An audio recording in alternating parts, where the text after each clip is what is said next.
This video was sponsored by The Great Courses Plus. Go to thegreatcoursesplus.com today to start your free trial.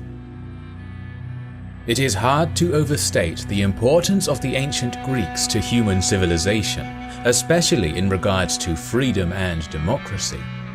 But there was a critical moment that threatened this freedom at the beginning of the 5th century BC, as the Greeks tried to stop a Persian invasion. This long conflict saw a chain of desperate clashes, including a decisive naval battle at Salamis. So, without further ado, let's delve into the events that led to this dramatic clash. By the 8th century BC, Greece had finally moved beyond the Dark Ages caused by the fall of Mycenaean civilization. Greek polities were forming into city-states, and two of them, Athens and Sparta, became the most prominent. The Greek city-states of Asia Minor were having a more difficult time, and by 560 BC they were conquered by the Lydian Empire. That was not the end of it. To the east, Cyrus the Great began his conquest of Mesopotamia in 553 BC, and by 547 BC he reached Cappadocia, thus becoming a new neighbour of Lydia. Croesus, the king of Lydia, attempted to strike against Cyrus in the same year, but failed in his campaign, and a year later Lydia was conquered, along with all of its Greek cities. They became the satrapies of the Achaemenid Empire of Cyrus, and tyrants were installed in most cities to keep them in check. In mainland Greece, this process was happening in reverse, as many city-states overthrew their tyrants, becoming democracies. That would be a cornerstone of the future conflict. Darius the Great continued the Achaemenid conquests and moved into Europe. By 500 BC, Thrace was conquered and Macedonia vassalized. However, the situation in Asia Minor was not stable, and in 499 BC, the leader of the city-state of Miletus, called Aristogoras, started a revolt against Darius, and many other cities joined him.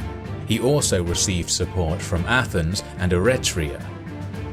This alliance managed to take the central Persian city in the region, Sardis, but was pushed back and defeated near Ephesus. Despite this setback, revolt spread. The Persians responded by sending a new fleet and winning against the Greeks at Lada in 494 BC. The rebellion was quelled the very next year.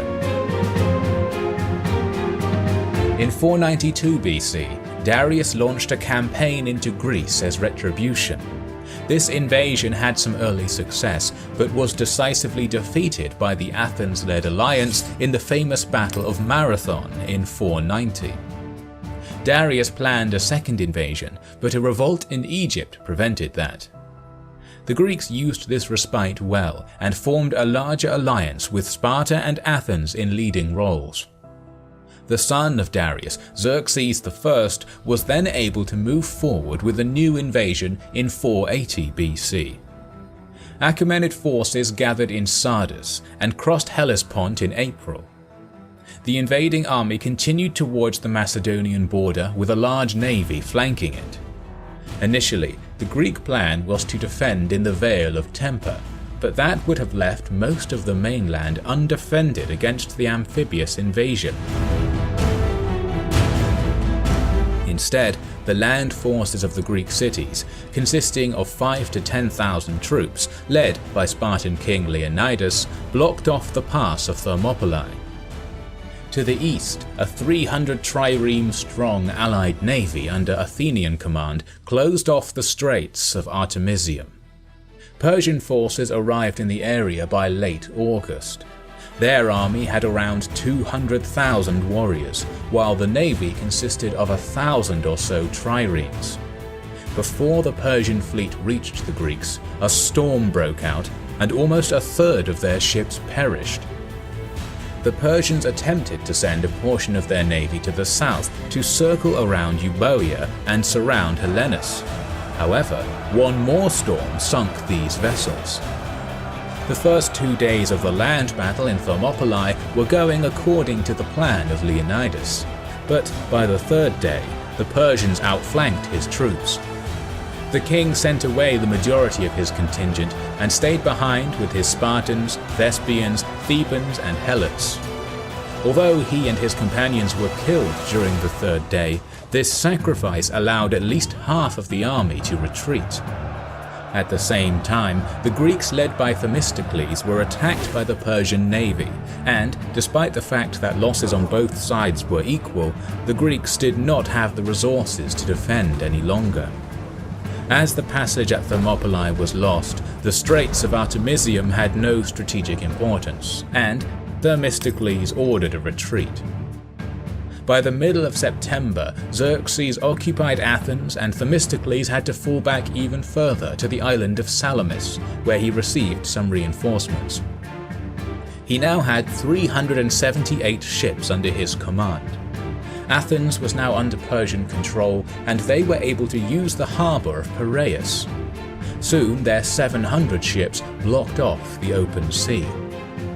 Themistocles knew that there was no retreat and formed up his navy. The Athenians were on the left, Peloponnesian ships were on the right, and Spartans, Corinthians, and other contingents were in the centre. The Persian fleet consisted of ships built and manned by the Egyptians, Phoenicians, and the Greeks of Asia Minor. Xerxes did not need to fight this battle, as he was well supplied. His advisors were suggesting to stay in the open waters and wait for the Greeks to try and break out. The Greeks were outnumbered at least 2 to 1, and any attempt to fight on the high seas would be catastrophic.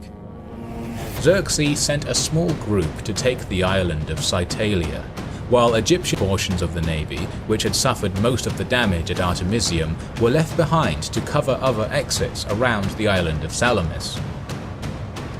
In the morning, the Persian fleet entered the Straits of Salamis with Phoenicians on the right, Ionians on the left, and other Greeks in the centre.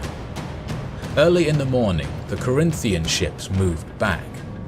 Persian commanders thought that the Greeks were in a panic and ordered the navy forward. The Greeks moved their ships further backwards, imitating a retreat, and the Persians reformed into a diamond formation to attack the enemy centre. Still, the straits were very narrow, and now there was not enough space for the Persian vessels to maneuver. The Greek retreat was indeed just a trap. Themistocles knew the weather conditions and gave the order to counterattack right when the wind changed. The wind was now blowing from the east, and that sped up Greek ships while slowing down their opponents. This allowed the Greek ships to attack in a narrow front, and as their vessels were heavier, the Persians were stopped in their tracks, becoming bunched together. The diamond formation also did not help, as it allowed the Corinthians to shift to the left flank and attack the Persian right. As some Persian commanders were killed early in the battle, most of their navy was left without higher command. The Greeks also were dominating in the boarding actions, as their heavy hoplites were easily defeating the light Persian infantrymen. Other Persian lines did not have enough rowing to help, and had to slowly retreat from the straits under increasing pressure from the Greek flanks. Xerxes watched the battle from his throne sat on a nearby mountain, but couldn't do anything to change the course of this engagement. The Persians lost around 300 ships, and although they still had a few hundred more, the invasion was in disarray. Xerxes retreated to Asia to avoid being trapped in Europe. He left a land army to fight on, but it was defeated in 479 BC during the Battle of Plataea.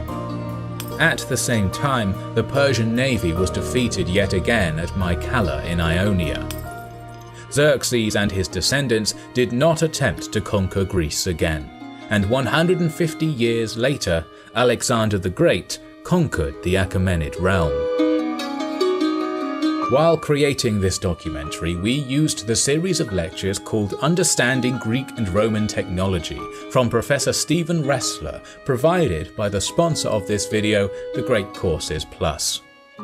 This very detailed 24-part series covers the most important inventions and technologies of antiquity and is essential if you want to learn more about the vessels that took part in this battle. You can subscribe to the Great Courses Plus to get access to the vast library of 8,000 lectures on history, science, literature, and other subjects from top-notch professors from the best universities in the world. The Great Courses Plus will even give you 1 month of free access if you subscribe through thegreatcoursesplus.com/kingsandgenerals or the short link in the description. This video was narrated by me, officially Devin. Stop by my channel for some narrative Let's Plays. This is Nerican Phoenix's channel, and we will catch you on the next one.